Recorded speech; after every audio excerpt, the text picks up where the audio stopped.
Hola, buenas tardes. Buenas tardes. Estaba queriendo aquí compartir en mi página personal, pero no pude. No sé qué pasa. En fin,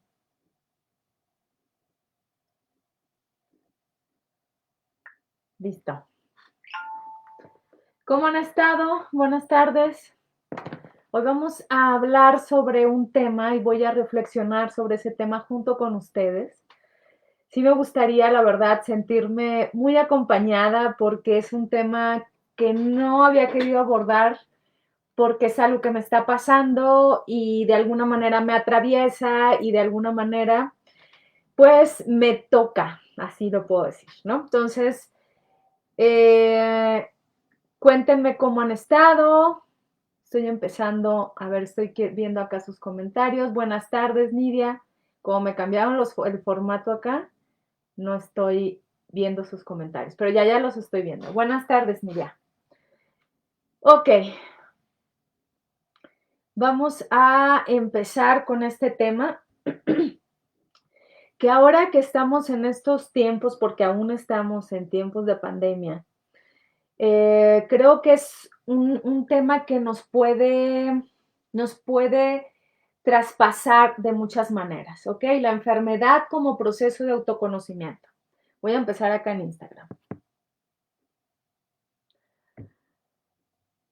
La enfermedad como proceso de autoconocimiento.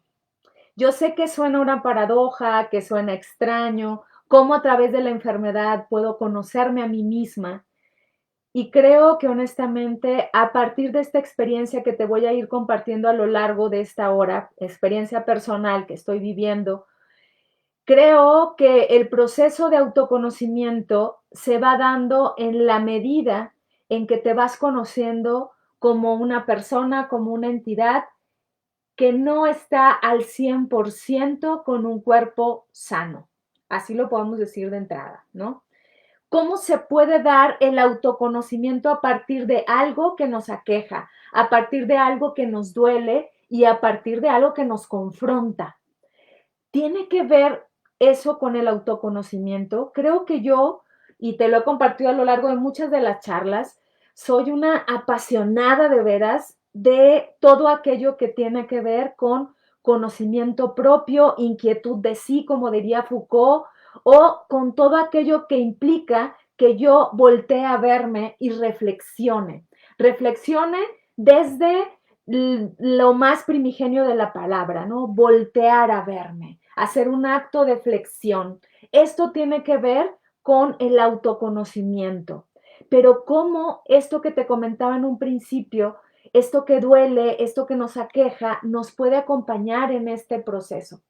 Me gusta mucho compartir esto que yo descubrí a raíz de mi estudio sobre la cultura griega y que tiene que ver con el autoconocimiento. Recuerda que en el oráculo de Delfos, en ese oráculo donde iban a consultar, pues aquellas personas que no era todo mundo, sino algunos elegidos que iban para esperar que una pitonisa, una mujer que aspiraba a ciertos vapores, para que pudiera abrir el entendimiento y tuviera una conexión divina y pudiera traspasar o pasar un mensaje, ¿no? De la divinidad ella era como un canal nada más hacia el consultante. Sin embargo, algo que siempre me ha impactado es que a la entrada de este oráculo que pareciera que nosotros vamos a conocer el futuro, a la entrada del oráculo lo que decía era, conócete a ti mismo, conócete a ti mismo. ¿Qué significa esto? En el proceso de reconocimiento, es decir, de volverte a conocer, te vas dando cuenta que a partir de quién eres hoy, de lo que haces hoy y de lo que has hecho, sabrás de qué eres capaz para hacerlo en el futuro. Entonces, por eso no era tan ilógico que en el oráculo de Delfos dijera, conócete a ti mismo. Solo como preámbulo para que te des cuenta por qué me interesa relacionar el proceso de la enfermedad con el conócete a ti mismo o con el autoconocimiento, como se dice ahora cotidianamente, o como también comparto con Foucault, y me gusta decirlo así, la inquietud de sí. la inquietud de sí, esa curiosidad de nosotros, de conocernos. Pero esto no solo se va a llevar desde el proceso funcional, desde el proceso donde estamos muy bien viviendo la existencia. Claro, así me voy a conocer desde la alegría. Pero ¿qué pasa si también empiezo a conocerme desde el dolor? Y no estoy hablando desde un dolor metafísico, desde un dolor emocional, estoy hablando de un dolor físico que impacta al cuerpo. ¿Cómo me puedo conocer a partir de ahí? Ok, y aquí voy a empezar un poquito con mi historia, porque de veras quiero vulnerarme contigo, porque es algo que he estado pensando, es algo que no había querido poner sobre la mesa, incluso en mis historias, yo nada más decía, voy a terapia, voy a fisioterapia, pero no abría completamente el tema, ¿no? Me voy a esperar unos minutitos a que lleguen más personas y podértelo compartir más extensamente. Sin embargo, esto estoy pensando que viene de un proceso mucho, mucho más atrás y voy a empezar desde allá. Eh, yo creo que fue hace unos, pues ya bastantes años, unos 18 años, que recibí una llamada muy impactante, había muerto un ser querido y creo que desde ahí mi estructura en cuanto a la resistencia o impacto de noticias de este tipo se quebrantó, se modificó. Se modificó porque a partir de ahí yo empecé a sentir mi cuerpo de otra forma. Estaba mucho más nerviosa, ya te he platicado en algunos otros programas sobre mi acercamiento con la ansiedad. De hecho, hemos hablado en un solo programa sobre la ansiedad. ¿Por qué? Porque a partir de ese evento se generan episodios de ansiedad conmigo, en mí, y ese impacto en mi cuerpo se fue dando de una manera que yo ya no lo reconocía, ¿ok? Te estoy hablando de hace muchos años, ¿vale? Pero ¿qué pasa ahora? Ahora que yo estoy pasando también por un proceso similar y por eso lo junto con esto, no solo ese proceso de ansiedad me llevó a sentirme vulnerable, sino que empezó a sentirlo mi cuerpo. Un día me levanto y traía la mitad de la cara, el brazo, una pierna así como hormigueante. Me asusté muchísimo, era mucho más joven, por supuesto, y no tenía, estaba estudiando filosofía en ese tiempo y no tenía como todavía muchas herramientas sobre el desarrollo humano, sobre la terapia. Y lo que hice fue asustarme, entrar todavía en proceso más angustiante, generar pensamientos catastróficos. Me hicieron una serie de estudios complicados, largos, y creo que ahí no me ayudó que una persona me dio un mal diagnóstico porque yo era muy joven y llego y me dicen, ¿sabes qué? Tienes esclerosis múltiple. Me asusté como no se imaginan y eso me impactó porque finalmente y afortunadamente ese no fue el diagnóstico fue trastorno de ansiedad, ¿no? Y de ahí fue donde yo me conecté con todos los procesos de psicoterapia, que ya les conté en ese programa que se llama La Ansiedad, y cómo fui yo moviéndome de registro hasta llegar a quien soy ahora y a quien comparte su testimonio, por decirlo así, para acompañar a aquellas personas que también han tenido o tienen episodios de ansiedad. Pero me quedo en esta idea de cómo un mal diagnóstico me llevó, o sea, a generar todo un proceso de una vida que para mí iba a cambiar.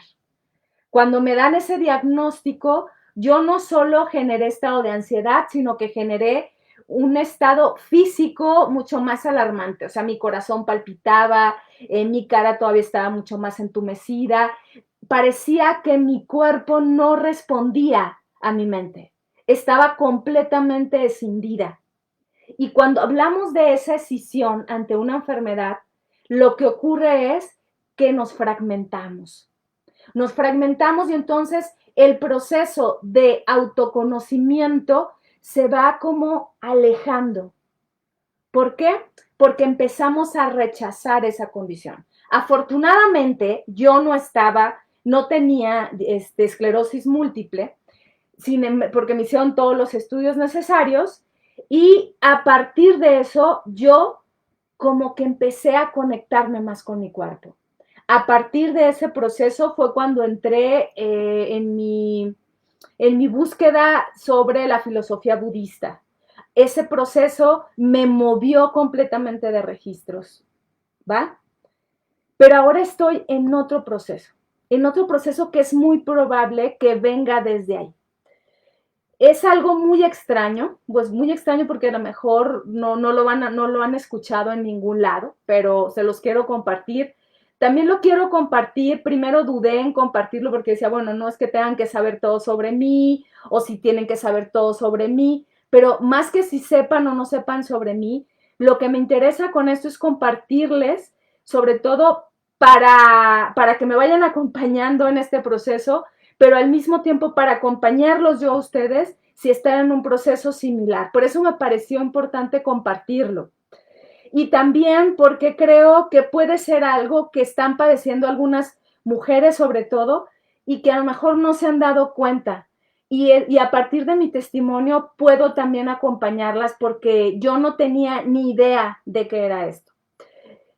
Voy a empezar con este relato. Fíjense cómo lo he estado alargando, ya voy a entrar al tema, y le voy dando la vuelta, porque es algo que yo tengo desde hace 20 años. ¿De qué estoy hablando? Me han diagnosticado de muchísimas cosas y tiene que ver con las vías urinarias. Tiene que ver con las vías urinarias. A los veintitantos años yo empecé a sufrir de infecciones urinarias que se conocen como cistitis. Para quien nunca haya tenido alguna, pues qué afortunado es, porque nos es un ardor cuando vas a orinar. Eso es lo que ocurre. Me diagnosticaron que era una infección, me empezaron a dar antibióticos, yo era una veinteañera, otra vez me empezaron a dar antibióticos. ¿Y qué pasó? Que me empecé a ser resistente a muchos antibióticos y no se me quitaba, no se me quitaba. Después, como no se me quitaba, ya no me aparecía en los exámenes que tenía yo una infección.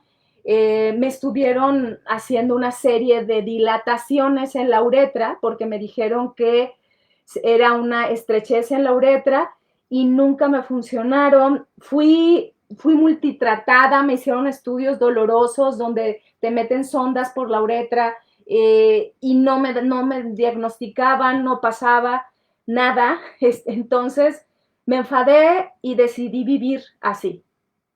Desde hace aproximadamente, ya no sé bien la fecha, pero aproximadamente 20 años, o sea, sí, o menos, un poco menos, yo empecé a orinar así. Así vivía, con cistitis permanente. Para quienes lo hayan vivido, saben de qué estoy hablando. Lo rechazaba. Al rechazar esto, yo lo que hacía era como anular, no me molestaba solo cuando iba al baño, ya medía muy bien. Lo primero que yo hacía cuando entraba a algún sitio era buscar el baño, porque empezaba a ir muchas veces al baño. Incluso en últimas fechas, estoy hablando de hace 3 meses, llegué a ir 40 veces al baño, a hacer pipí. Porque no vaciaba completamente. Total, de que no voy a hacer el cuento tan largo.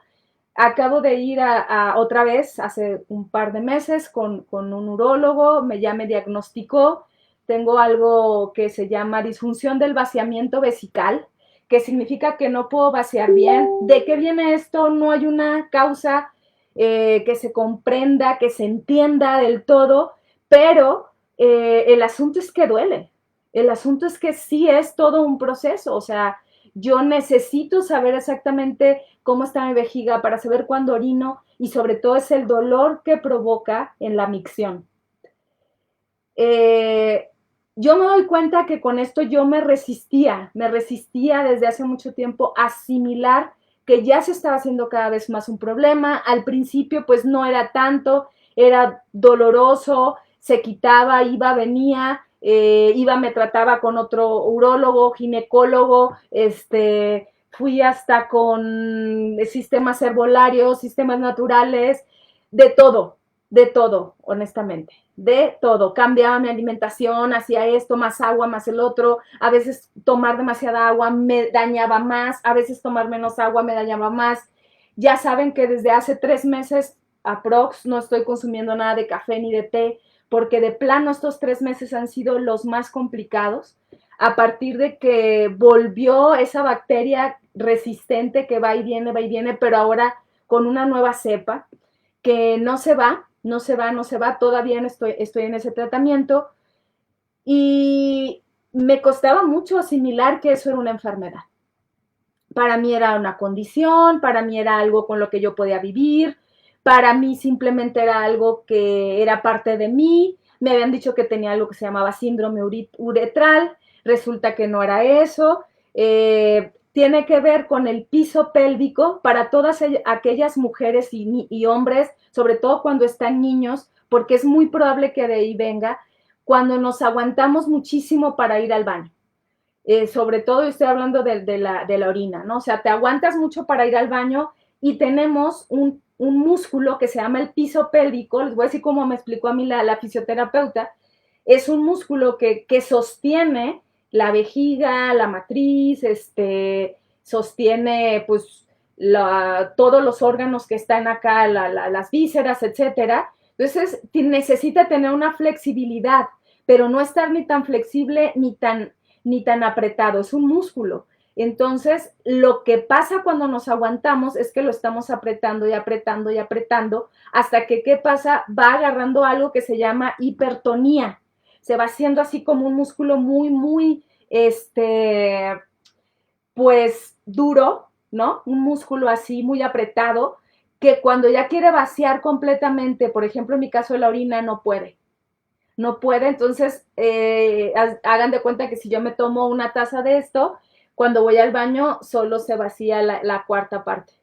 Y entonces voy como 3, 4, 5 veces y luego eso irrita y duele y así es el cuento de nunca acabar. Eh, Hasta ahora tengo un diagnóstico y hasta ahora me estoy reconociendo como alguien que tiene eso, alguien que tiene hipertonía en el piso pélvico. Para aquellas mujeres, chicos que tienen hijos, por favor, no hagan que se aguanten. Es importante que en la escuela les permitan ir al baño todas las veces que lo necesiten, porque puede ser una raíz esto que yo les estoy comentando, o sea, de tanto estarse aguantando, aguantando, aguantando, esto va generando que ese músculo se vaya endureciendo. Es mi caso, no es algo que le suceda a todo el mundo, no es tan fácil detectarlo, como les digo yo, fui multitratada, pero a lo que voy con esto y no me quiero detener tanto ahí, es que me ha hecho reconocerme de otra manera. Y yo sé que a lo mejor mi enfermedad puede ser nada al respecto de quienes sufren de un padecimiento como el cáncer, padecimiento de una enfermedad terminal, la misma esclerosis múltiple que yo les comenté hace un ratito, que claro, o sea, de alguna manera esto tiene que ver con ese impacto que yo tuve porque va ligado, o sea, como los impactos, en mi caso, o sea, así como hay personas que cuando reciben un impacto endurecen las mandíbulas, cuando reciben un impacto aprietan las manos, bueno, yo aprieto el piso pélvico. Puede ser por eso, puede ser otras razones, las estoy trabajando en fisioterapia y en terapia también. Y la fisioterapia que me dan es a partir de electroestimulación, me ponen unas placas, voy los martes y los jueves, estoy revisando con el urólogo tratamientos para la bacteria, me voy moviendo desde ahí. ¿Qué ha pasado? Pues que he tenido que rechazar algunos trabajos, sobre todo presenciales, porque tengo que estar yendo mucho al baño, tengo que estarme colocando un catéter en la uretra y eso me ha cambiado por completo la existencia porque ya no me siento tan libre, ¿no? No me siento tan libre como para salir, para ir, o sea, no quiere decir que esto me impida, véanme, me siento bien, pero sí me ha movido muchas cosas y por eso es que yo lo quería compartir, porque no me gusta compartir algo nada más que yo no estoy trabajando también en mí misma, que no tiene que ver con mis inquietudes. Esto lo dudaba porque decía, bueno, no sé si sea importante o no, o sí, ¿ok? No lo sé, ustedes lo sabrán, pero de alguna manera, al compartírselos, creo que estamos haciendo algo juntos y juntas que tiene que ver con que no nada más van a conocer a la Glafira que va a hablar de filosofía, que va a hablar, digo, esto lo voy a relacionar con la filosofía ahorita, ¿no? Pero así conocen a una Glafira, ¿sí? Si estamos hablando de autoconocimiento, a una Glafira que también tiene una enfermedad, que hasta ahorita es con la que ha convivido, que ya no sé si llamarle condición, ya no sé si llamarle enfermedad, pero me parece que tiene que ver con algo que me está haciendo ser la que soy. Así.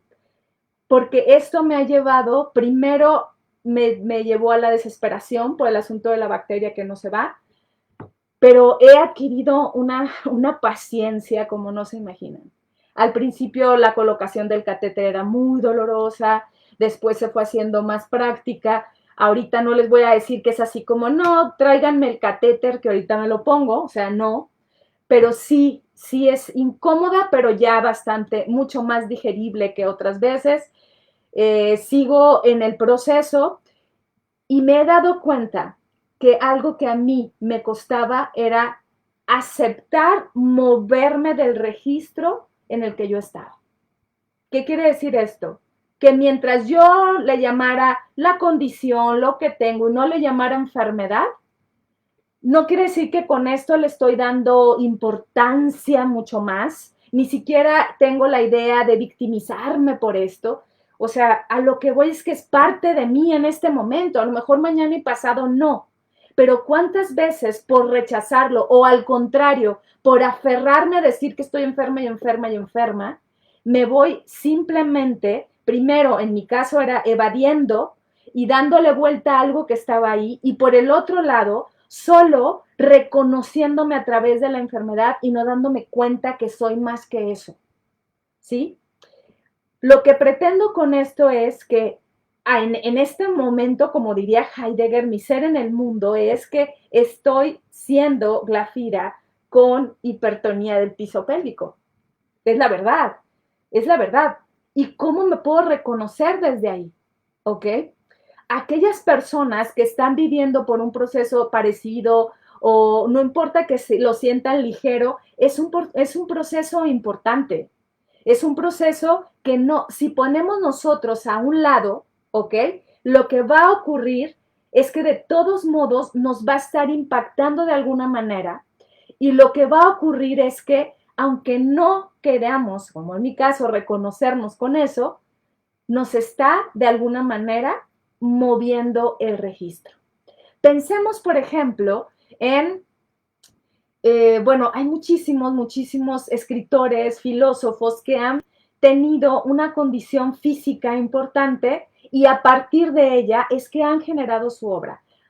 Ojo con esto, no quiero decir que por eso ya te vas a ser artista, que por vivir una enfermedad, no, no quiero romantizarla, ¿vale? No quiero romantizarla porque eh, eso se vivía, creo que en la época del romanticismo, en donde sí parecía que la enfermedad o esta parte así como medio de tuberculosis era medio necesaria para habitarnos desde una manera donde sientes, ¿no? Porque acuérdate que el romanticismo habla de la exacerbación de los sentidos, este movimiento en donde salen grandes obras, desde Frankenstein sale el gran poeta Byron, y que Byron, por ejemplo, cojeaba de una pata, de una pata, qué mala me vi, o sea, de un pie, de una pierna, ¿no?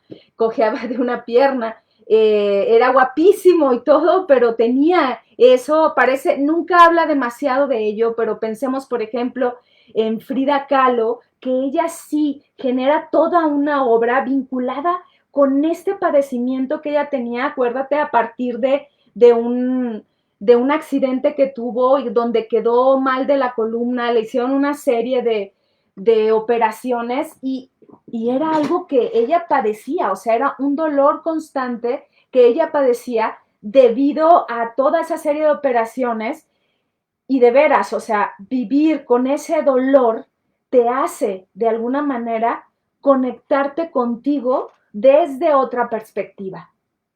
Pensemos también, por ejemplo, en el mismo Kierkegaard, que Kierkegaard tenía una joroba, no necesariamente que le doliera, pero sí parecía que su caminar, su andar no era del todo cómodo, y creo que el que más exploró esto fue Nietzsche. Recuerda que tiene esta gran frase que dice: lo que no te mata te hace más fuerte, y tenía que ver con este padecimiento que la verdad nunca se supo exactamente de dónde venía. Algunos decían que era sífilis, otros decían que eran migrañas, otros decían que era un desorden psiquiátrico, pero no se sabe qué. Lo cierto es que padecía de dolores de cabeza muy profundos. Al parecer por eso escribía aforismos, pequeños fragmentos de pensamiento, y cada vez se fue haciendo más fragmentario porque no podía sostenerse por el dolor. Sin embargo, es muy raro y paradójico. No quiero hacer un homenaje al dolor ni nada por el estilo. Solo hablo de ese dolor con el que de por sí tienes que convivir. No es que lo busques, no es que te vayas a lacerarte o algo, sino que por el contrario, si te llega, también observes que a partir de esta comunicación que va teniendo el cuerpo contigo, cuando al principio hay un rechazo, como en mi caso, cuando lo vas integrando a tu proceso de vida, te vas dando cuenta que también te va conformando y que también te va haciendo ser la que eres. No para quedarte ahí, no para quedarte en no buscar qué puedes hacer a partir de esto, sino en darte cuenta que también te está diciendo: detente. Y que podemos incluso revisarnos en este acto de flexión y preguntarnos, ¿no? Ahorita te voy a dar una serie de preguntas. ¿Qué nos podemos preguntar? Una de ellas, por ejemplo, puede ser: ¿qué me quiere decir esta enfermedad en este momento? Porque no es la misma la Glafira veinteañera que empezó a padecer esto. De hecho, por aquí vi a mi amiga Olivia, que ella a lo mejor no lo sabe, pero cuando yo me vine a vivir a la Ciudad de México, ella era mi roomie, y fue cuando yo empecé con este padecimiento, pero nunca lo dije de veras, o sea, no lo decía, me daba vergüenza, porque era una cuestión pues urinaria. Me sentía vulnerable, me sentía como si se me fuera a pasar pronto, me sentía como que si yo lo decía me iba a contaminar de eso, y a veces sí puede pasar eso, pero en este caso que no solo se lo estoy compartiendo a una persona, o sea, no sé a cuántas personas se los estoy compartiendo, y quienes más lo van a ver, o sea, creo que lo estoy haciendo así porque para mí, por ejemplo, en este acto de voltear a verme, me está funcionando decirlo, porque empiezo a experimentar una liberación. Sin embargo, si yo me quedo en eso, si yo me quedo en estar todo el tiempo: hola, ¿qué tal? Soy Glafira con hipertonía en el piso pélvico o disfunción del vaciamiento vesical, me parece que ahí estoy dándome esta idea de ser la enfermedad. Y yo soy más que eso. Sin embargo, sí tengo una enfermedad, que ya les dije cuál es el nombre. Empecemos por ahí. Te decía hace un rato, Nietzsche, creo que algo que nos legó, algo que nos dejó, nos puede acompañar en este proceso de enfermedad que tiene que ver con el autoconocimiento. Lo voy a decir muy rápido porque me quiero enfocar más en las preguntas.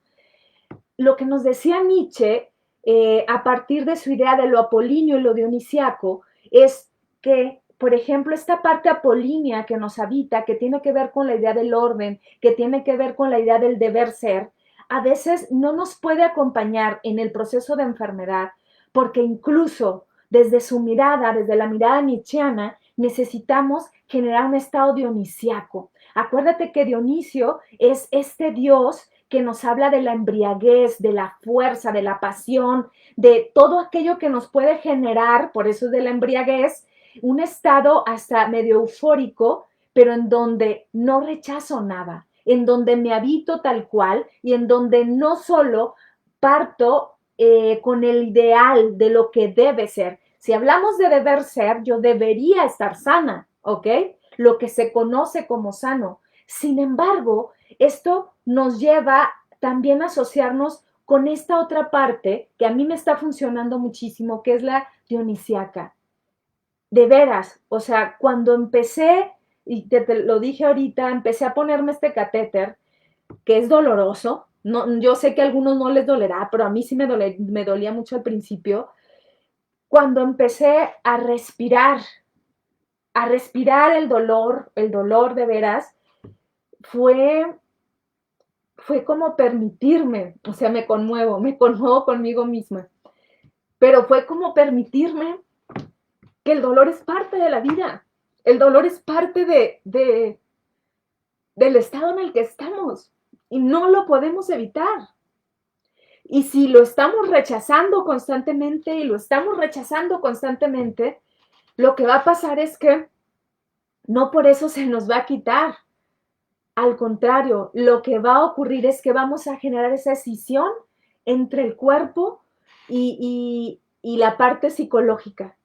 Y entonces vamos a andar como seres ambulantes con el cuerpo por un lado y con la cabeza en otro o la psicología en otra o la mente en otro, como le quieras llamar.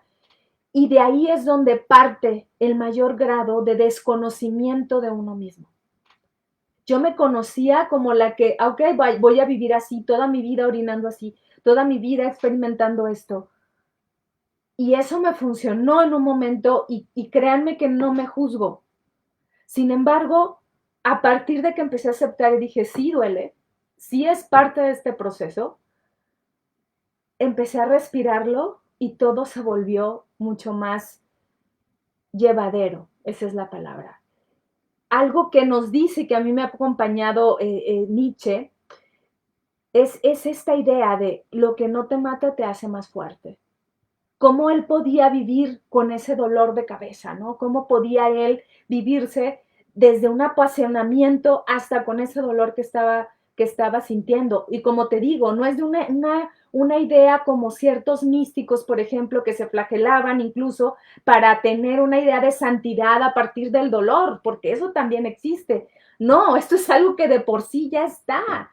Ahora, todas estas personas que han padecido el COVID, me quería concentrar también en eso, o sea, que me ha tocado, o sea, personas muy, muy cercanas, yo por fortuna no lo he tenido, eh, y que lo primero que pasa es como, no, no lo tengo, no lo tengo, hay un rechazo primero, pero después, cuando tú te vas dando cuenta que lo que te dice el COVID a muchos es, a ver, detente, incluso he escuchado historias en donde dicen, lo mejor que puedes hacer es dormir, descansar, quedarte quieto.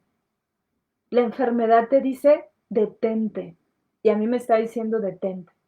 Detente de toda esta marea de cosas que tenemos que hacer todo el tiempo. Detente, pero no nos dice detente a vivir la enfermedad y a quedarte ahí y a victimizarte y a decir, ah, yo soy esta. No, te dice detente para que también te conozcas a partir de esta circunstancia en tu vida. Estuve leyendo algunos libros para completar esta charla. Uno de ellos, a lo mejor lo conocen, se llama La enfermedad como camino. Eh, Hay ciertos rasgos que me gustaron del libro, hay otros que no, sobre todo la parte donde hay como esquemas, como si la misma circunstancia psicológica te llevara a los mismos padecimientos. Yo no digo que no sean referente, sin embargo, si también, ojo para esto, ahora también se usa esta idea de, a ver, todo es psicológico y ya nada es físico, a ver, somos seres integrales, va junto, va junto. No solo la parte psicológica te va a llevar a un padecimiento físico, a veces es al revés. ¿Quién fue primero? Creo que ni siquiera estamos en el momento de estar indagando si fue primero la enfermedad o la parte psicológica. En mi caso, pudieron haber sido ambos, pudo haber sido esto que te decía hacia al principio, si de niña tenía aguantarme mucho cuando iba a orinar, o a lo mejor algo pasó, yo no lo recuerdo, no sé, ¿ok? Pero acá el asunto es cómo estoy aprendiendo a vivirlo ahora. ¿Quién me está o qué me está llevando a ser la que soy a partir de esto? Pero a veces, cuando nos quedamos en la idea solo de flagelarnos y quedarnos en el rubro de lo víctima, lo que va a pasar es que aún así la parte de la enfermedad con la parte de la mente y también esta parte espiritual no nos va a acompañar. Cuando hablo de espíritu, hablo de, sobre todo, de una idea de propósito de vida, ¿ok? No de la parte religiosa. El propósito de vida, cómo se te va moviendo, ¿no? Eh, una chica que recuerdo, no recuerdo su nombre, pero es una Miss Universo que pierde una pierna a partir de una enfermedad, de un padecimiento. Ella aprende a vivir de otra manera. Aprende a vivir de otra manera porque se le cambia la parte que yo le llamo la espiritual, la parte del propósito de vida, justo por lo que está padeciendo. Pero a partir de eso, te vas reconociendo, te vas volviendo a conocer. ¿Qué ocurre con aquellas personas que acompañan a los otros en el proceso de la enfermedad? También se van conociendo, también se van dando cuenta que cuando rechazan al otro por su enfermedad, que cuando a veces se nos hace muy fácil decir, ay, no te duele tanto, o que decimos ciertos comentarios como minimizando lo que les pasa, eso lleva a que de alguna manera no nos reconozcamos también como personas que se acercan a la enfermedad, aunque no sea la nuestra. A ver, leo aquí un comentario que va justo con lo que estoy diciendo. Dice, acompañar a un familiar en su enfermedad activa, particularmente, dice, a mi madre está padeciendo afecciones propias de un adulto mayor y he puesto en perspectiva la fragilidad de la vida. Exacto, porque también te vas reconociendo a través de la enfermedad de los otros. Aunque ustedes ahorita estén completamente sanos, es muy probable que les impacte la historia que yo estoy contando y de alguna manera también les mueva esta idea de reconocerse, incluso de veras, es donde a lo mejor no nos damos cuenta ni nos detenemos en este acto de reconocernos de la manera en la que estamos siendo sanos. Por ejemplo, yo rara vez sufro dolores de cabeza. Pienso en Nietzsche y digo, uy, a mí no me gustaría tener eso. Pero a lo mejor Nietzsche dice, pues a mí no me gustaría tener lo tuyo, ¿no? ¿Qué ocurre? Que cada quien va llevando también su padecimiento según la naturaleza de sus fuerzas y su voluntad. Cada quien ha llevado el COVID, quienes lo han padecido de manera diferente. Hay personas a las que han perdido la vida, a otras personas les ha sido mucho más complicado, a otras personas les ha sido muy fácil y no les ocurre nada, otras personas lo han tomado con más calma. ¿A qué voy con esto? A que la enfermedad no se elige como tal, es algo que te va llegando, pero que de alguna manera lo que sí eliges es la actitud con la que quieres tomarla. Eso sí lo puedes elegir. ¿Cómo lo puedes elegir? Simplemente ampliando la perspectiva. Decía hace un rato, ok, Nietzsche nos habla de esta capacidad dionisíaca, de esta capacidad apolínea, en donde lo dionisíaco, que es lo que estoy privilegiando hoy, también nos va a acompañar en este proceso, ¿vale? ¿Cómo podemos nosotros empezar a reconocernos a través del proceso de la enfermedad? Primero, en estar en contacto y en comunicación con el cuerpo. ¿Cómo voy a estar en contacto y en comunicación con el cuerpo? Hace un rato hablaba de cómo cuando alguien está enfermo y tú lo estás acompañando, también puedes empezar a darte cuenta qué desesperación qué desesperación te da, cómo te puede doler lo que no te duele, cómo puedes estar a veces enojado con esa persona porque no puedes ayudarlo de la manera en que quieres. Eso también te habla de ti. No te está hablando de la otra persona, te habla de ti, te habla de la capacidad que tienes para acompañarte incluso a ti misma. Pero ahora si esto lo llevamos al contacto y comunicación con el cuerpo, lo vamos a hacer de la misma manera. Eso te lo he compartido también en otros programas. ¿Cómo me detengo y me respiro? ¿Cómo me estoy dando cuenta qué le está pasando a mi cuerpo si no me detengo a lo largo de todo el día.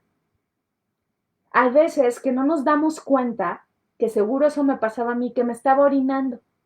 Y entonces no iba, y no iba, y no iba, y lo podía detener y lo podía postergar todo el tiempo que quisiera. Y esto se fue incrementando y se fue incrementando, ¿no? ¿Por qué? Por no estar en contacto. Hay una pregunta que es base en esto. ¿Qué necesito? En las historias de la semana pasada hacíamos un ejercicio de detenerse. Lo puedes hacer ahorita, detenerte, cerrar un poco los ojos y preguntarte o preguntarle a tu cuerpo, ¿qué me dices? ¿Qué necesitas de mí? Es un juego que hacemos con la imaginación, es un juego creativo, pero que de alguna manera, más que te dé una respuesta, es detenerte para entrar en contacto contigo. ¿Por qué? Porque lo que hace la enfermedad, fíjate, en este libro, bueno, lo asocian con esto y tiene que ver con una desarmonía. Es decir, que estás en una desarmonía porque esta parte de comunicación con el cuerpo, con la parte mental, va generando como una ruptura, te decía en el principio. ¿Cómo podemos reestructurar esa ruptura? ¿Cómo podemos pegar esos fragmentos, aunque no recuperemos la salud, pero sí podemos generar esto que nos está dando la enfermedad, que tiene que ver con el proceso de autoconocimiento? Y lo podemos hacer desde detenernos y respirarnos. Ya hemos hablado de la importancia de la respiración, respirar las emociones, pero en este caso es detenerte y respiras. Cuando tú respiras, lo que te vas a dar cuenta es que de alguna forma vas a registrar tu cuerpo. Si ahorita te detuviste, a lo mejor lo que pasó es que te pudo doler la espalda, te pudo doler un brazo o nada. Cuando no sientas nada, puedes sospechar aún más, porque no sentir nada no quiere decir que estés bien. A veces no sentir nada también quiere decir que estás anestesiado y que no quieres sentir. Y ahí todavía la separación es mucho más fuerte. La enfermedad nos va indicando también no solo quién somos, sino cómo podemos regresar a esa armonía entre el cuerpo, mente, espíritu, como te decía hace un momento, ¿no? Y que tiene que ver también con el proceso de vida, con el proyecto que tú tienes en la vida. ¿Cuántas personas que son grandes deportistas de pronto se accidentan o tienen una enfermedad y no pueden ya hacer eso? Sin embargo, hay una elevación del espíritu, hay una voluntad y una capacidad anímica que los lleva a que reconstruyan toda esa forma de habitarse. Y cuando les preguntas, ¿tú quisieras regresarte en el tiempo y no haber vivido eso que viviste con tu enfermedad? Y son personas que están a veces en silla de ruedas y dicen, no lo cambiaría. No lo cambiaría porque esto me ha hecho ser quien soy. Y es tomar a la enfermedad que de por sí ya está como el proceso de autoconocimiento. Es una manera de decirte, a ver, detente. Eso es lo que nos está diciendo el COVID también. Como sociedad nos está diciendo, detente, detente. ¿Cuántas veces te detienes tú en el día, aunque no te esté pasando nada, a decir, ¿qué necesito? A veces es agua, a veces es comida, a veces es ir al baño, ¿ok? A veces es simplemente detenerme y decir, ¿qué estoy pensando? Ahorita voy a entrar a eso, porque si ya se me está yendo el tiempo. Voy a leer algunos de los comentarios y dice, me diagnosticaron TLP. En una ocasión escribí que a lo que llamaban mi enfermedad era forma de vivir, ha sido un proceso de años y este es mi primer año sin medicación. Para mí fue la aceptación. Eso que estás comentando tiene que ver también con mi proceso, o sea, cuando lo aceptas primero y dices, a ver, sí estoy padeciendo eso, sí está, no quiere decir que antes no lo aceptaba, pero lo aceptaba como rechazándolo al mismo tiempo, ¿no? Sí, sí está, pero no está, ¿no? Ahorita es saber si está, no es toda mi vida, pero sí está. Y ahorita me está enseñando muchísimas cosas, no quiere decir que me quiera quedar ahí, estoy buscando una posibilidad de tratamiento y de vivirme de otra manera, yo espero llegar a eso. Y de alguna forma, cuando empiezas en esta etapa de aceptación, e incluso si tú eres quien está cuidando a una persona, también de aceptación de que esa persona está viviendo su enfermedad de esa manera, puede también aligerarse lo que estás experimentando. Porque tal cual parece que se abre una posibilidad diferente. Por ejemplo, otra forma de estar en comunicación y contacto con tu cuerpo no solo es detenerte, preguntarle, sino tiene que ver con estados de descanso, donde no estés haciendo nada, solo descansando. No estoy hablando de dormir, ¿ok? Estoy hablando de que simplemente descanses, puedes estar acostado y darte cuenta cuáles son los pensamientos que se generan cuando estás en ese estado, porque a veces el cuerpo no sabe descansar, ¿ok? Y cuando no sabes descansar, lo que va a ocurrir es que en el proceso de la enfermedad, cuando te pide tu cuerpo, detente, es improbable que lo hagas, ¿vale? Voy a darte esta serie de preguntas que nos van a acompañar en lo que estamos haciendo ahorita, ¿va? Voy a ver si leo algunos comentarios de acá de Facebook. Dice, ¿qué hacer cuando estás en la disponibilidad de ayudar, pero la persona que padece la enfermedad no hace nada por cuidarse? Híjole, yo ahí creo que puedes empezar por cuidarte a ti primero y a partir de ese cuidado que como reflejo le pueda llegar al otro, pero no puedes obligar al otro a que se cuide. Me parece que es un asunto subjetivo, individual. Digo, cuando son niños es diferente, cuando estamos hablando de una persona adulta, creo que tiene la capacidad de vivirse en su enfermedad eh, de la manera que crea. Sin embargo, si tú en algún momento eh, puedes compartirle tu manera de vivirte en la enfermedad como un diálogo más que como una idea de que esto es lo mejor, creo que puede darle un reflejo interesante a esa persona. Dice Mario, cuando estudiaba la Facultad de Arquitectura me detectaron que tengo megapófisis, una vértebra lumbar de más y más grande. Eso me limita en mis movimientos y actividades. Sin embargo, me ayudó a comprender cómo es el comportamiento de las estructuras de los edificios en sus tensiones y explicarle a los alumnos con su cuerpo cómo, a ver, en su cuerpo, ay, perdón, es que perdí cómo entender la estructura de los edificios, en consecuencia mejora mi forma de educar y a su vez la forma de integrarme mejor con la sociedad joven, pues hablamos en lenguaje en común. Exacto, exacto. Esto cuando vamos ampliando la perspectiva, ¿a qué voy con esto de ampliar la perspectiva? Que no solo vemos como si estuviéramos así, viendo por un pequeño estrecho, sino que ampliamos y vemos que hay más posibilidades que nos están llevando a reconocernos, a volvernos a conocer a partir de esto. Pero cuando solo vemos desde el dolor, que por supuesto está ahí, cuando solo vemos desde que ya no podemos estar en la vida conocida, eso duele muchísimo, que queremos seguir haciendo lo que hacíamos antes cuando ya no se puede. Y la enfermedad te está diciendo, muévete, cambia, muévete de ahí para que entremos en una comunicación diferente. Cuando escuchas eso, lo que ocurre es que las historias como las de Mario empiezan a ocurrir. Que él dice, ok, voy a acompañar a mis alumnos a partir de esto que me pasó a mí. O sea, su estructura corporal tiene una condición diferente y a partir de eso, pues su estructura se mueve y se duele de una forma. ¿Qué sucede con las casas? Me supongo que con los edificios la misma manera. Él lo toma como una analogía que lo va acompañando para su proceso de ser maestro. Dice Marina Santiago, dice, confrontarte y aceptar es un proceso diferente. Nuevo, a veces difícil, pero ¿qué pasa con esos discursos alrededor tuyo que hablan de ser positivo, donde te dicen, es que si ves que estás enferma, pues vas a estar enferma?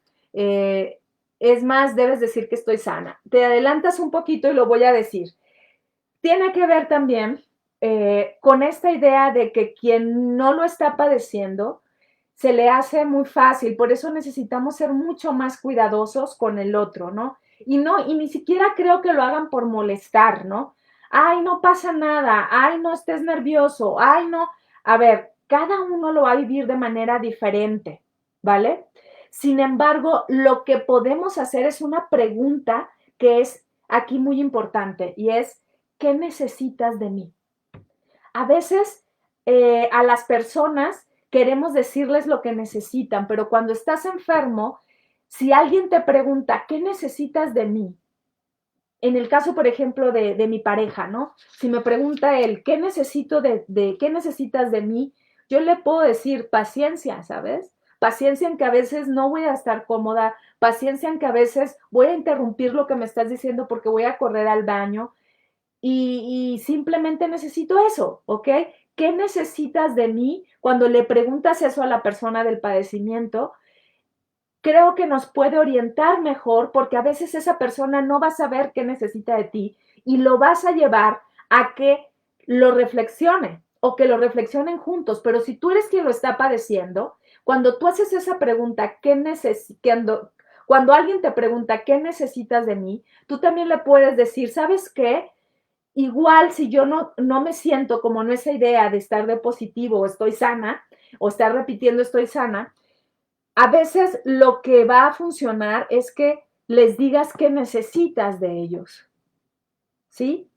Lo que necesito es que no me preguntes, lo que necesito es que me des chance de quedarme más tiempo sin hablar, o sabes que necesito de ti que me ayudes a tal cosa, ¿no? O necesito de ti que no hablemos sobre este tema. A partir de esa pregunta, creo que se va generando una idea también de autoconocimiento. Le podemos decir al otro y el otro nos puede decir qué es lo que necesita, ¿ok? A ver, gracias por sus comentarios. Estoy viendo que hay bastantes comentarios por todos lados. Saludos, saludos, muchos saludos. Gracias por acompañarme de veras. Dice Ale, ¿qué hacer cuando estás en la disponibilidad de ayuda? Ah, ya está ya la ley. Ok, voy acá a Instagram y dice, a ver, ok, en Instagram ya quedaron algunos de los cuestionamientos. Vamos a esas preguntas que nos podemos hacer y que nos van a acompañar en el proceso de autoconocimiento dentro del proceso de la enfermedad. Es esto que decíamos hace un ratito. ¿Qué pensamientos me circundan durante la enfermedad?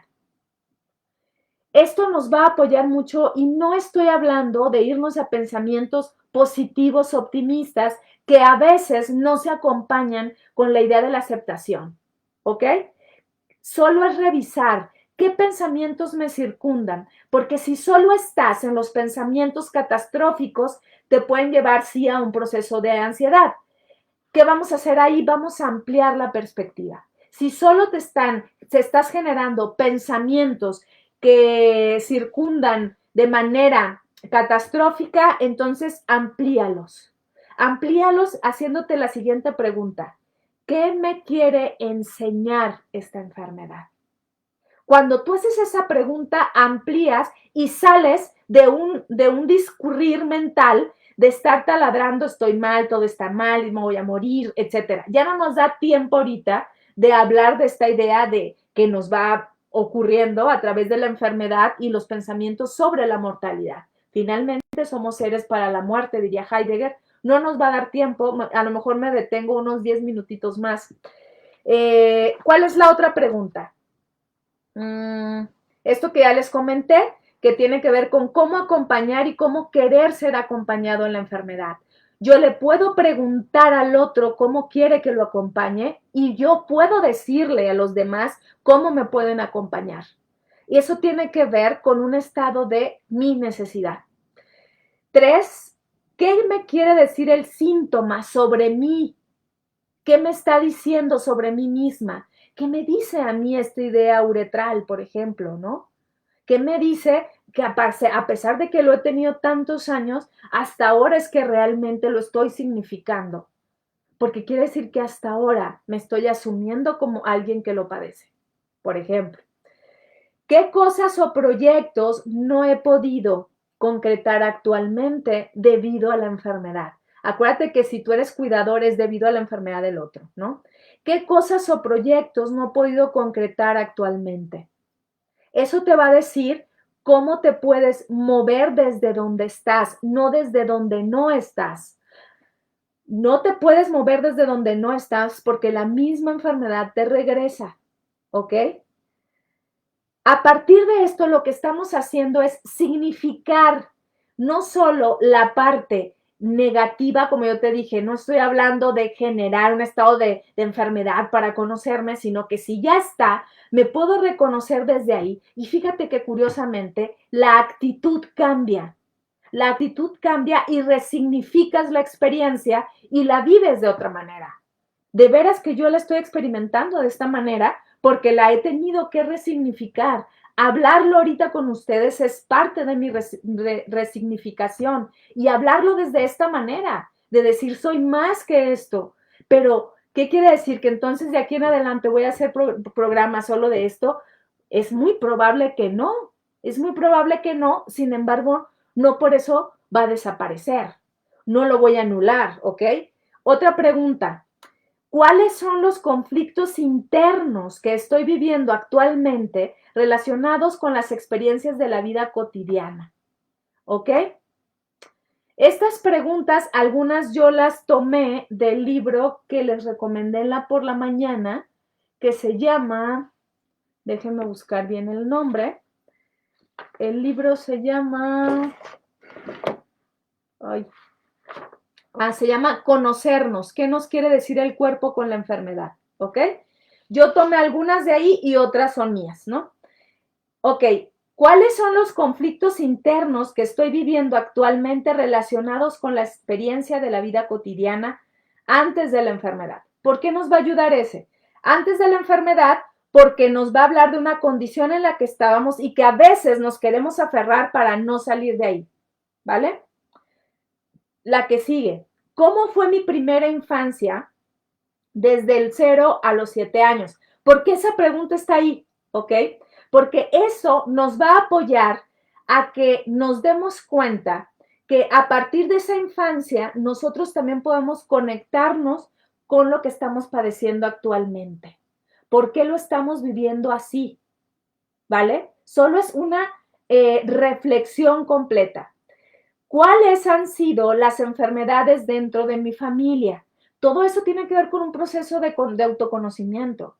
No quiere decir con esto que solo tenga que ser hereditario, ¿vale? Tiene que ver con que a partir de eso yo me voy a dar cuenta cómo en mi familia han vivido las enfermedades y cómo yo también he aprendido a veces a vivirlas igual. La que sigue, ¿cómo fue mi concepción y nacimiento? Es decir, en el estado de gestación, indaga, ¿qué te pasó ahí? ¿O qué le pasó, por ejemplo, a tu mamá cuando tú estabas en este proceso pues dentro de su pancita, ¿no? ¿Por qué? Porque esto también te va a llevar a indagar si hay algún aprendizaje que se dio desde esa etapa, porque desde esa etapa hay aprendizaje de cómo tu mamá vivió ciertas circunstancias de la vida. ¿Para qué nos sirve todo esto? Aunque no lo creas, para darte cuenta cómo lo estás viviendo hoy. La que sigue. Preguntarte, ¿para qué me está ocurriendo esto? ¿Y qué me hace sentir? Si yo te respondo esa pregunta en este momento, ¿para qué me está ocurriendo esto? Yo la pudiera responder así, para darme cuenta de lo que soy capaz. Todavía no sé de qué, pero creo que esa respuesta me surge muy espontánea. La que sigue, ¿cuáles eran mis pensamientos y sentimientos antes de la enfermedad y cuáles son ahora mis temores, fantasías y frustraciones? Todo eso te va a llevar a que reconsideres cómo si tenías ciertas ideas antes de estar enfermo y ahora eso se puede estar convirtiendo solo como frustración de lo que no pudiste hacer y no te estás dando cuenta de lo que sí puedes hacer ahora a partir de la enfermedad. La que sigue, Ujú. Esta pregunta venía en el libro, pero te la voy a compartir porque me pareció interesante. ¿Qué me resisto a vivir? ¿Qué me resisto a vivir a partir de esta enfermedad? Es una pregunta interesante. ¿Qué me resisto a vivir? Se nos está acabando el tiempo. Déjame rápido tus preguntitas. A lo mejor voy a tardarme otros cinco minutitos más. Eh, la que sigue. ¿He recibido alguna noticia impactante? Eso es importante revisarlo porque a partir de eso, a veces el cuerpo reacciona aunque tú no reacciones. Parte de lo que a mí me ocurrió ahorita tiene que ver con eso, con un impacto. 16. ¿Qué quiere comunicarme mi cuerpo y mi psique o mi alma a través de este síntoma? Y aquí podemos hacer este ejercicio que te decía. Detente, respíralo y pregúntate, ¿qué me quieres decir con esto?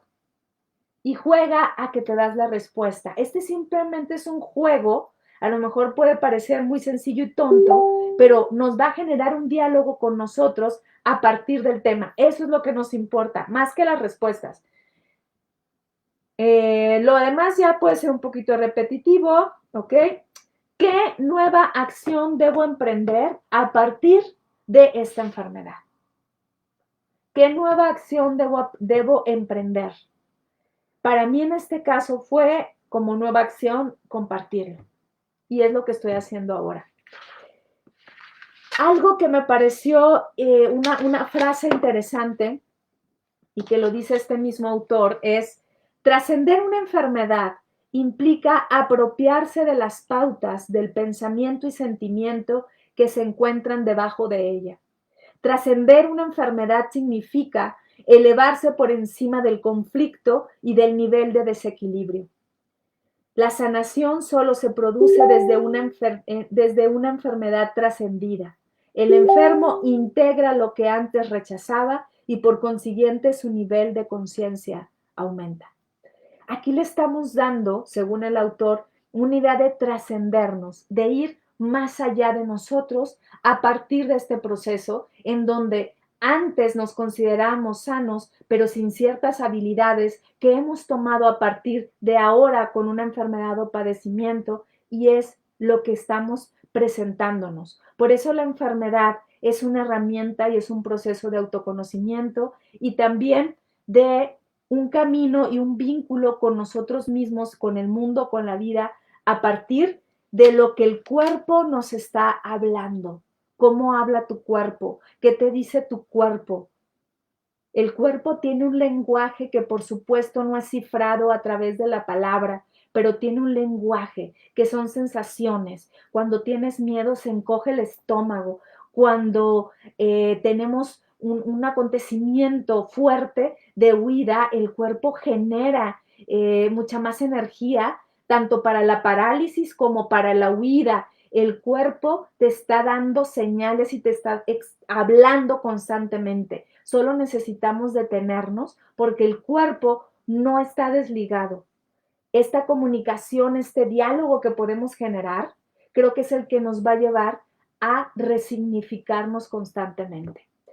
Espero que de veras te haya acompañado en algo esta charla, este programa. Nos vemos la próxima sesión o semana, el próximo lunes 6 de la tarde, y vamos a hablar sobre un tema que también me anda dando vueltas y tiene que ver con la imposibilidad de hablar sobre los problemas con la persona que a veces se vincula con ese problema. O sea, ¿por qué nos cuesta ser directos? ¿Por qué nos cuesta hablar cuando a veces puede ser lo más sencillo y giramos y damos vueltas y nos metemos en problemas solo por no hablar? Entonces, hablemos. Eso va a ser la próxima semana. Hoy hablamos sobre las enfermedades. Gracias de veras por acompañarme. Nos vemos el próximo lunes. Gracias, Tere. Gracias, Edgar, que andan por acá. Y próxima charla de existencia y escritura. Bye.